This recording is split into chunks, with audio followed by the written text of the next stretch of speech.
ఇప్పటికే రేవంత్ పాలనపై పీకల్లోతో ప్రజా వ్యతిరేకత ఉంది. ముఖ్యమంత్రి పీఠం ఎవరు గుంజుకుంటారో అన్న భయంతో ఢిల్లీకి చక్కర్లు కొడుతున్న దుస్థితి.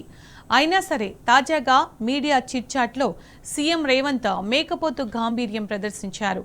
అంతటితో ఆగకుండా 10.5 ఏళ్లు తెలంగాణకు రాజు మంత్రి తానేనంటూ స్వయంగా ప్రకటించుకున్నారు.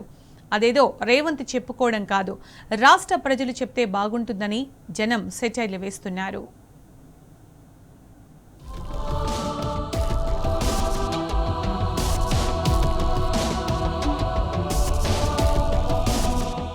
తెలంగాణకు రాజు మంత్రి తానేనని సీఎం రేవంత్ రెడ్డి ప్రకటించుకున్నారు. ఎవరు పోటీ కాదని, మంత్రిగా ఎవరిని నమ్మబోనని పరోక్షంగా తేల్చి చెప్పారు. ఢిల్లీలో మీడియాతో చిట్చాట్ చేసిన రేవంత్ రెడ్డి పలు అంశాలపై స్పందించారు. ఇప్పటికే పీకల్లోతు ప్రజా వ్యతిరేకతలో ఉన్న రేవంత్ రెడ్డి 10.5 ఏళ్లు వరుసగా తానే ముఖ్యమంత్రిగా ఉంటానని గప్పాలు కొట్టారు. 2029లో వచ్చే జమిలీ ఎన్నికలతో 5 ఏళ్ల టర్మ్ కంటే 6 నెలల్లో అదనంగా సమయం కలిసి వస్తుందని జోసెన్ చెప్పారు.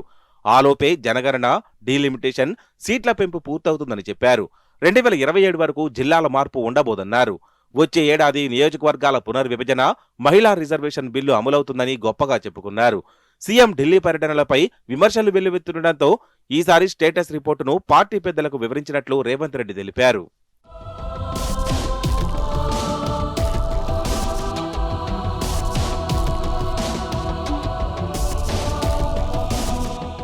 నైని బొగ్గు గనుల వివాదానికి సంబంధించి డిప్యూటీ సీఎం భట్టి విక్రమార్కపై అధిష్టానానికి ఫిర్యాదు చేసేందుకే సీఎం రేవంత్ రెడ్డి ఢిల్లీకి వచ్చారన్న ఆరోపణలున్నాయి.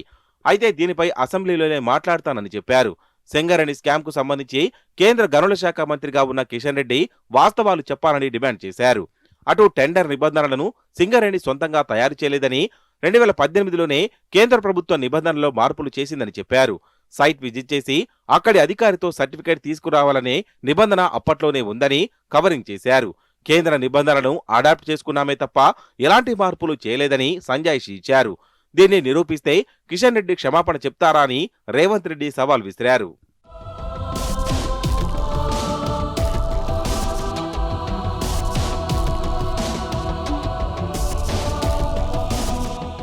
మరోసారి ఫార్ములా ఈ కార్ రేస్ కేసును ప్రస్తావించి అక్కసు వెళ్లగక్కారు సీఎం రేవంత్ రెడ్డి.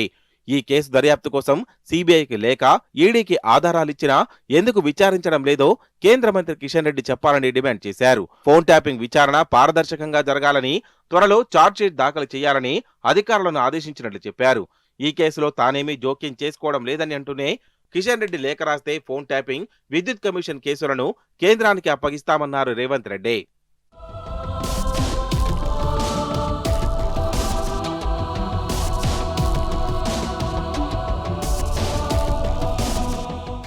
ఫోరెన్సిక్ ల్యాబ్లో అగ్ని ప్రమాదంపై వస్తున్న ఆరోపణలపైన సీఎం రేవంత్ స్పందించారు. ఓటుకు నోటు కేసుకు సంబంధించిన ఆధారాలేవి ఎఫ్ఎస్ఎల్ ల్యాబ్లో లేవని చెప్పారు. 2021లోనే ఆధారాలను కోర్టుకు అందజేశారన్నారు. ల్యాబ్లో కేసులను అప్పటికప్పుడే విశ్లేషించి నివేదికలు ఇస్తారని రేవంత్ రెడ్డి చెప్పారు.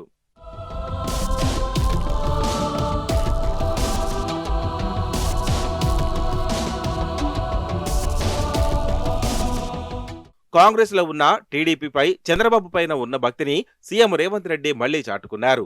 కూర్చొని మాట్లాడుకుంటే గోదావరి జలాల సమస్య తీరుతుందని రేవంత్ అన్నారు. ఏపీలో ప్రాజెక్టులు కట్టుకోవడానికి సహకరిస్తున్న కేంద్రం తెలంగాణకు కూడా సహకరిస్తే బాగుంటుందన్నారు. అటు టీడీపీ వ్యవస్థాపక అధ్యక్షుడు ఎన్టీఆర్ జాతీయ సొత్తని, భారతరత్నకు ఆయన పేరును ప్రతిపాదిస్తామని చెప్పారు. అమీర్పేటలో ఎన్టీఆర్ విగ్రహాన్ని పెడతామని రేవంత్ రెడ్డి ప్రకటించారు.